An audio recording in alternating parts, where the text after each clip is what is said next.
natin dyan. Basta lagyan ng bubong para hindi mabasa.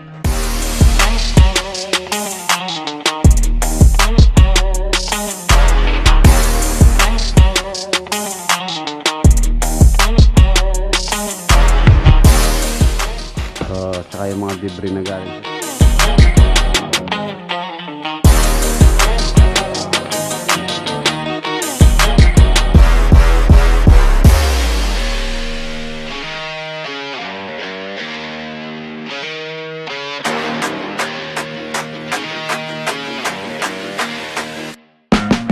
Sa ating channel, kita-kita tayo sa next upload.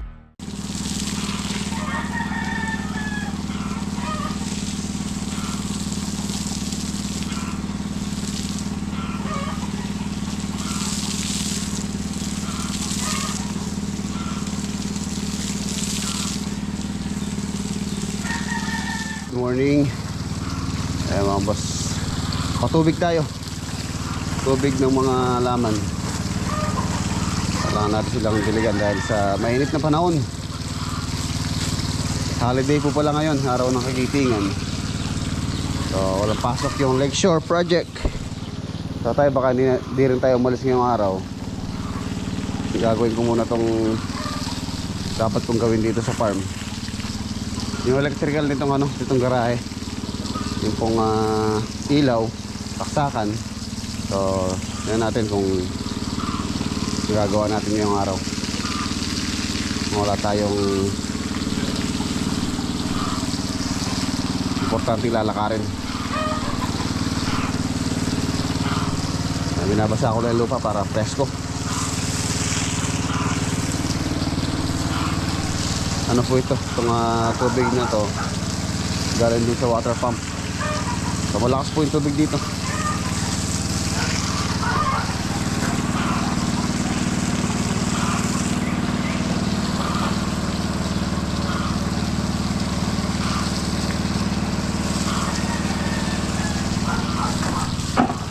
Para presko yung paligid pagka ganitong basa.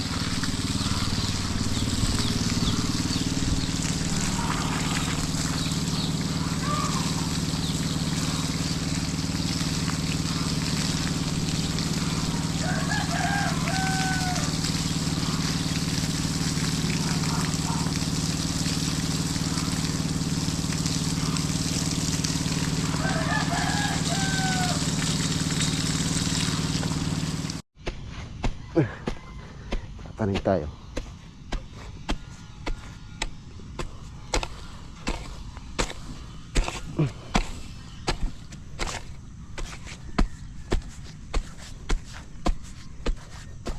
Ano yun? Ano mo? Ano mo pang laot, no?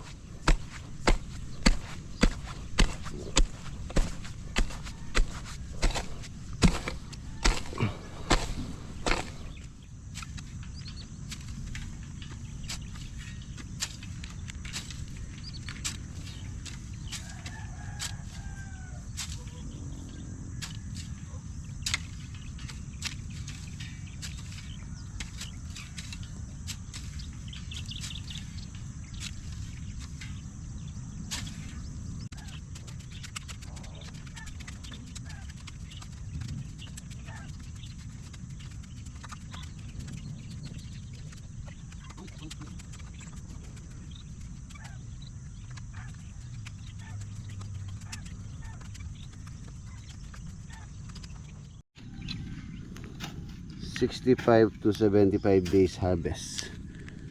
Ayan, till harvest. Sweet corn. Tapos ito isa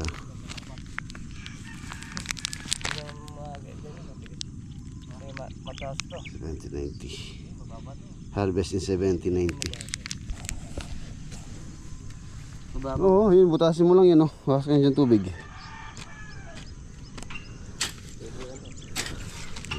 Konti lang. Ayan, ang ganda lang, oh. Ito yung ito yung puti. Yun ang tayo. Tigi isang butas, dalawa nilalagay ko. Malay natin, harvest tayo pang lang. Pag nag-harvest tayo dito ni bibigyan kita ng isang sako.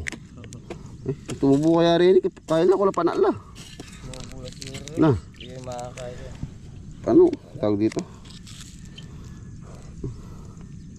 Yun natin tatlo. Baka hindi tumubo to. Spare na yata eh.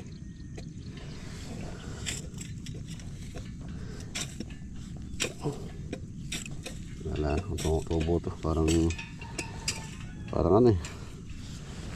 Tawag dito.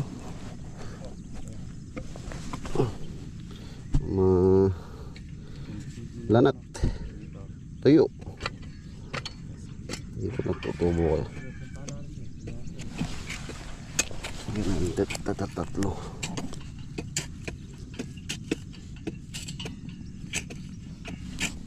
Wala kayo. Itutubo. Sinubukan natin.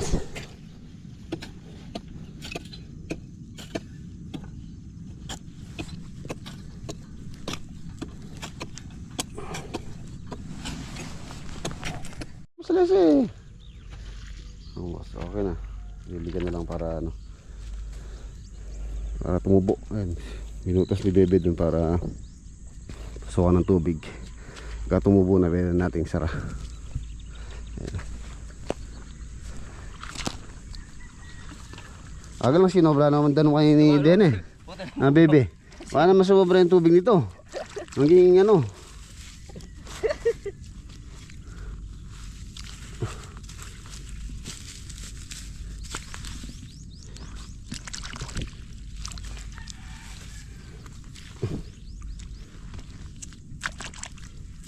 Sila sa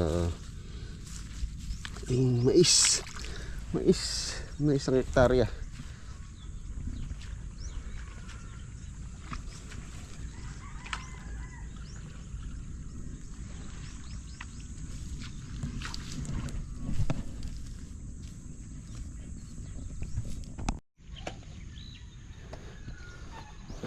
Kaya nakadaan ako dun sa bilihan ng bini.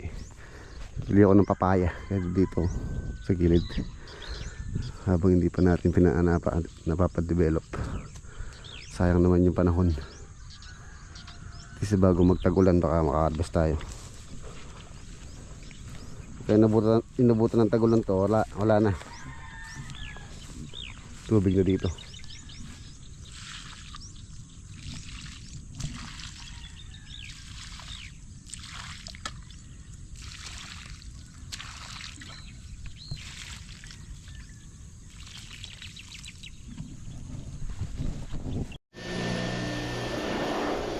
Ayun na mga boss, dahil po holiday sa dahil holiday ngayon, wala pong trabaho sa Lakeshore. Ito yung gumagawa sa roofing. Pinasingit ko muna tong bubong nitong ating garahe.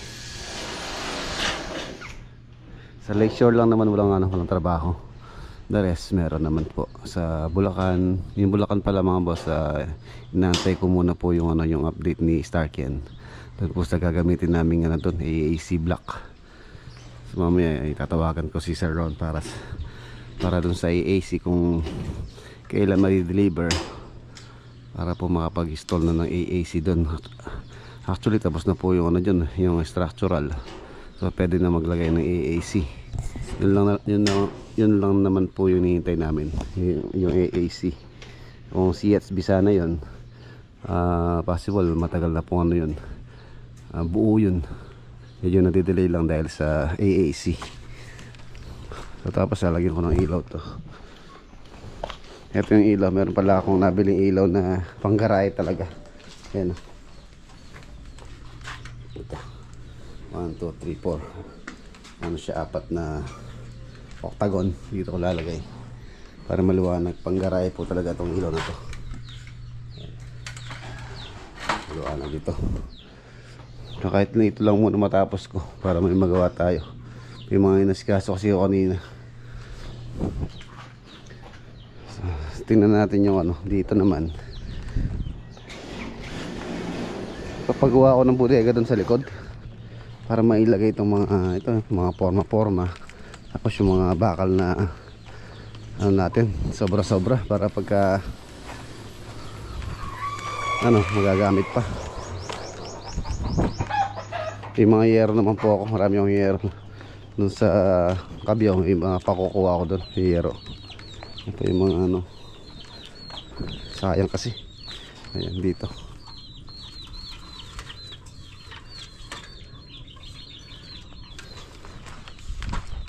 Mga slope yan na yan. Dito muna natin lalagay. Kahit ipatong lang muna natin dyan. Tapos lalagay ng bubong para hindi mabasa.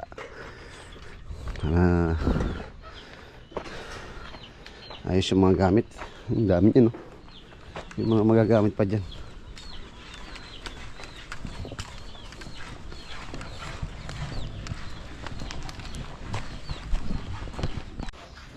Kain tayo. Manta naman. Ayan, yan. Oh, doon. Ay. Panin na katuntun. Ayan po tayo. Hito. Check oh. Punta kong check. Oh, birthday pala ngayon yan. Ano yung check? Mayroon, birthday pala ngayon. Birthday mo na po, check. Napon? Martes. Ano? Happy birthday. Yan pa yung isa, oh.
Ayan mga boss, okay na. Yan ang poste. Maluwang na po yan. So pasok na yung ano dito, truck. Para po dyan na lang idadam yung orderin nating panambak. So tsaka yung mga debris na galing sa site, madali na lang yan dyan i-diskarga. Puputulin ko muna yung mga bakal.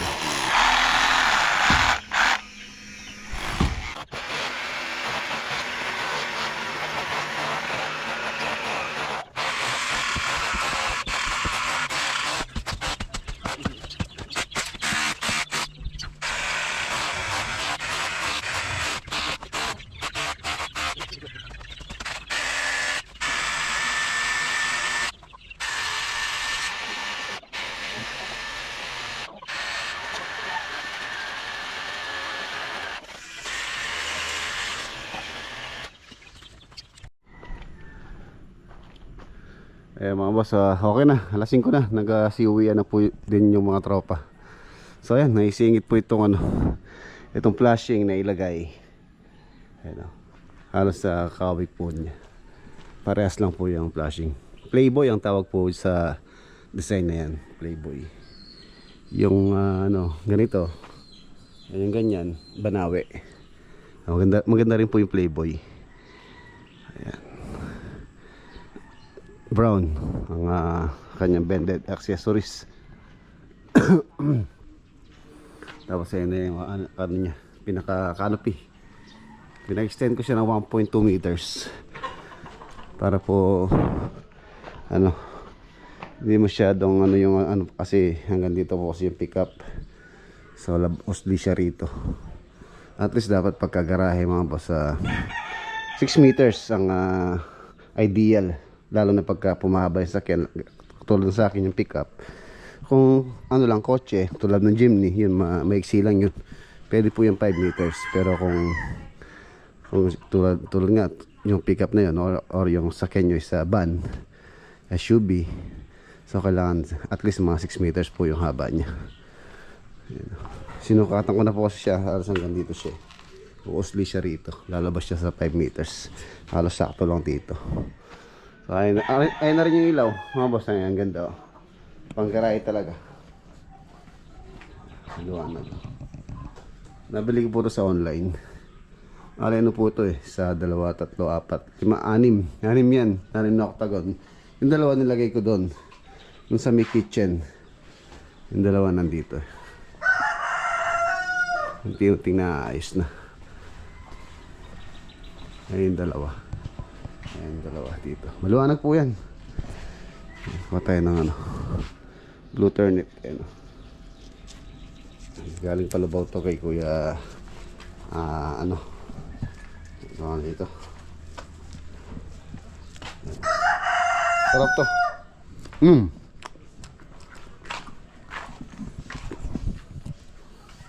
Sarap. Ito, pinturuan ko muna ito. Baka lalagyan ng yero na lang lalagay ko dito. Tapos silipin natin yung pinag-iba ko kanina. Dito na ako. Sa taas nakapaglagay na rin ako ng ilaw. Kaya lang hindi ko natapos yung paglagay na linya. Dahil marami tayong inisikaso. So bukas meron tayo lakad bukas. So ito na. Pinopen ko na po ito. Tatamaan itong kamyas. Hindi natin kung maratanggal itong kamyas na to. Dali lang naman magtanim ng ganyan. Ayan. So bukas daw darating yung deliver. Napadeliver ako kahit ilang truck lang para lang dito. Kahit hanggang doon lang po mga boss. Para po makakapasok yung sakyan dito. Para madaling magbaba ng mga gamit. Ito na yung gagawin natin stakan. Bodega. Ayan. So boss ko, continue lang nila to. Para dyan ko lalagay lahat yun, no? Tsaka yung mga iba pa doon, yung mga soaring jack na pinull out na. So lalagay muna natin dito para hindi nakakalat dun sa harapan. Tapos yung mga halaman pala, ayan, no, mukhang nakakabawi na tong isa. Tapos yun, mukhang nabuhay sila. Saka yun, no, buhay. Itong malunggay ito, may inanong malunggay dito yung tinamaan doon. So nalagay ko dito kung sakaling tutubo. Tinanim ko mais. Ano lang po ito, ilang peraso lang to. Natuwa lang ako doon sa nakita ko doon sa bilihan ng actually sa Walter, pabili na to Walter Mark eh. Natuwa lang ako. So sayang yung panahon. Cover na tumubo. So meron tayong harvestin. Didiligan ko ngayon. Mamaya didiligin ko para tumubo yun. Tuyo na sila. Ayun, tubig oh. Nagpahukay ako dito kanina eh. Ayun, hukay ito malalim. Parang nga dyan nakukuha ng ibon oh. Daming ibon dito. Parang nga dyan tayo kukuha ng tubig pandilig dito. Medyo matigas po yung lupa. Pagka ganitong tuyo, matigas. Lawak. 3,692 ang total square meter nitong bagong lote dito sa likod. 3,692, almost 3,700 halos square meter po yan. Ang ganda niya, no? Ito pag-iipunan natin. Ang gusto ko muna, pabakuran ko muna. Kahit hanggang ano lang, tambak lang, hanggang doon lang muna oh. Para pagka pinadevelop ko, so yung yung lupa hindi na lalabas sa kabila. So mas maayos natin mabuti yung pinaka ano niya, dike ng fish pan. Lalagay po ang fish pan dyan kahit anong mangyari. Fish pan ang gusto ko dito sa area na to, dito sa gawing baba. Pero dito, yan tulad doon, yung pinagukayan doon, tatambak dito. So soon po yun. Hindi naman natin kailangan madali yan, unti-unti lang. Ayan si Mrs. oh. Naglagay din ako ng solar dito para maliwanag pagkagabi. Harangan ko muna ng paggagawa rin po ng gate yun. Kahit pansamantalang gate lang muna. Baka pagka nalibre yung mga tropa na gagawa, ordinaryong gate lang. Para lang may security pa naman doon sa yun sa kabila.